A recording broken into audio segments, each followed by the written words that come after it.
मित्रांनो, आज आपण पाहणार आहोत लांडगा आला रे आला ही गोष्ट. धोंडू नावाचा एक मुलगा होता.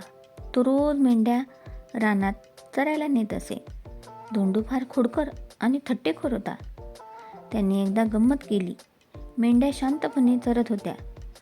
धोंडू एका झाडावर चढला आणि ओरडला, धावा हो धावा, लांडगा आला रे आला.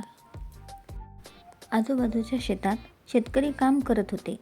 त्यांनी धोंडूचा आवाज ऐकला. ते हातातली कामे टाकून त्याच्या मदतीला धावले. पण बघतात तर काय, त्यांना लांडगा कुठेच दिसेना. मेंढ्या शांतपणे चरत होत्या. धोंडू खदाखदा हसत म्हणाला, कशी फजिती केली सगळ्यांची. शेतकरी खूप रागावले. मग आपापल्या कामाला निघून गेले. धोंडूने परत एकदा असेच केले. शेतकरी पुन्हा धावत आले. लांडगा काही आला नव्हता. काही दिवसांनी खरोखरच एक मोठा लांडगा आला. धोंडू घाबरला. तो सरसर झाडावर चढला आणि ओरडू लागला, लांडगा आला रे आला, धावा वाचवा. शेतकऱ्यांनी धोंडूचा आवाज ऐकला, पण ते म्हणाले, हा धोंडू फार लबाड आहे.